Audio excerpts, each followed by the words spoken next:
Assalamualaikum everyone, welcome to my channel.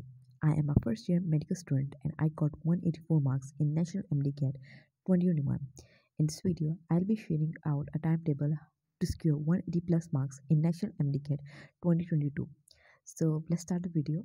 Before starting video, if you haven't subscribed my channel, then please subscribe my channel and press that bell icon for more videos.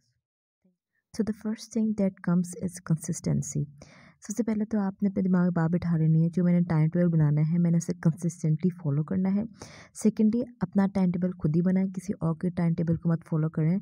Suppose मैंने बहुत सारे बच्चों को देखा है कि वो toppers के टाइम टेबल को फॉलो करने की कोशिश करते हैं और एट द एंड वो डीमोटिवेट हो जाते हैं। सो आप अपने आप को देखते हुए अपना आप टाइम टेबल बनाएं कि आप 8 घंटे की स्टडी के साथ कंफर्टेबल है या 10 घंटे की स्टडी के साथ कंफर्टेबल है। जिससे आप कंफर्टेबल हैं आप वो अपना टाइम टेबल बनाएं और उसको कंसिस्टेंटली आपने फॉलो करना है, तभी वो इफेक्टिव होगा। अगर आप कंसिस्टेंटली फॉलो नहीं करेंगे तो वो बिल्कुल भी इफेक्टिव साबित नहीं होगा कि एक दिन उसको फॉलो कर लिया, एक दिन फॉलो नहीं कर लिया। ऐसा नहीं करना, आपने वैसे बनाना भी ऐसे ही कि आप उसको अचीव कर सकें। अब जैसे मेरा टाइम टेबल है, बहुत से बच्चों के लिए बहुत आसान होगा, बहुत से बच्चे कहेंगे कि बहुत डिफ़िकल्ट है। तो ये सिर्फ एक लेआउट प्लान है, आप लोगों ने इस पे अमल करके अपना एक अलग से आप बना लें या फिर इसी को फॉलो कर लें अगर आप इसके साथ कंफर्टेबल हैं। सो मैं बिल्कुल भी नाइट आउट नहीं हूँ। I use to get up early in the morning और इस लिहाज से मेरा टाइम टेबल बहुत सिंपल और ईजी था। I use to get up early around 5 AM और उसके बाद मैं नमाज़ और कुरान पढ़ने के बाद मैं प्रॉपर दिन का आगाज़ 6 बजे करती थी और 6 बजे से पहले मैं वीक सब्जेक्ट को टाइम देती थी।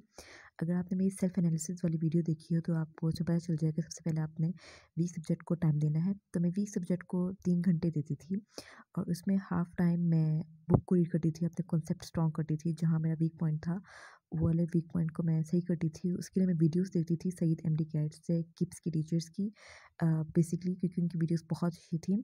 तो उससे अपना कॉन्सेप्ट क्लियर करने के बाद मैं आधे टाइम में प्रैक्टिस करती थी और प्रैक्टिस के लिए मैं सईद MD कैट को ही इस्तेमाल करती थी।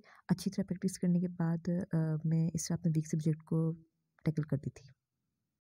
अपना प्रॉपर ब्रेकफास्ट मैं अराउंड 9 बजे करती थी। इस दौरान मैं कुछ लाइट सा ले लेती थी जैसे कि फ्रूट्स या फिर दूध, ताकि मैं अपना काम जारी रख सकूँ। इसके बाद मैं एक छोटा सा ब्रेक ले लेती थी। ये ब्रेक 1 घंटे का नहीं होता था, कभी-कभी 2 घंटे का भी हो जाता था। इसके अंदर मैं थोड़ा-सा नैप ले लेती थी और अपना ब्रेकफास्ट कर लेती थी ताकि मैं दोबारा से रिफ्रेश हो सकूँ। मैं 10 बजे अपने सेकंड वीक सब्जेक्ट को टाइम देती थी। मेरा सेकंड वीक सब्जेक्ट फ़िज़िक्स था। फ़िज़िक्स के कॉन्सेप्ट्स के लिए मैं मोस्टली अलाक पांडे के लेक्चर्स, फ़िज़िक्स वाले के लेक्चर्स देखती थी और कभी-कभी मैं किप्स के लेक्चर्स भी देखती थी और साथ में MCQs के लिए मैं किप्स की बुक यूज़ करती थी और साथ में सईद MD कैट में भी सईद MD कैट के पोर्टल को भी यूज़ कर लेती थी।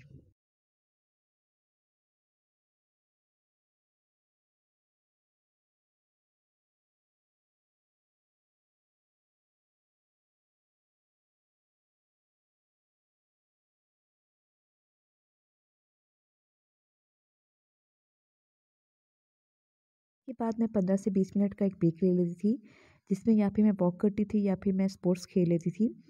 वॉक या फिर स्पोर्ट्स मेरी रूटीन में लाज़मी था, क्योंकि इससे मैं ज़्यादा एफिशिएंटली अपने काम को करती थी, तो मैं इसको लाज़मी अपनी रूटीन में रखती थी। अराउंड 6:45 या फिर 7 बजे मैं बायोलॉजी के MCQ सॉल्व करती थी और साथ में मैं इंग्लिश की भी MCQ सॉल्व करती थी। इंग्लिश के लेक्चर्स के लिए मैं किप्स के सर के लेक्चर सुनती थी सईद MD कैट के पोर्टल से। वो लेक्चर्स काफ़ी ज़्यादा अच्छे हैं, उनमें बहुत डिटेल से सारे कॉन्सेप्ट्स को बयान किया हुआ है और बहुत सारे एग्जांपल्स को एक्सप्लेन किया हुआ है। सो अगर किसी को इंग्लिश में प्रॉब्लम है तो आप वो जाके लेक्चर्स दे सकते हैं और साथ में MCQs की प्रैक्टिस के लिए भी मैं किप्स के ही टेस्ट सॉल्व करती थी।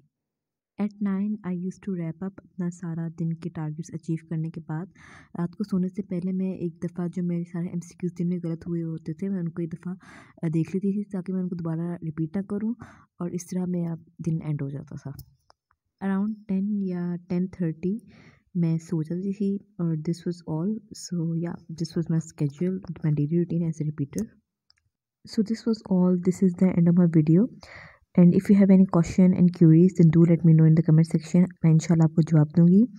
So yeah, if you like my video, then please subscribe my channel. Allah Hafiz.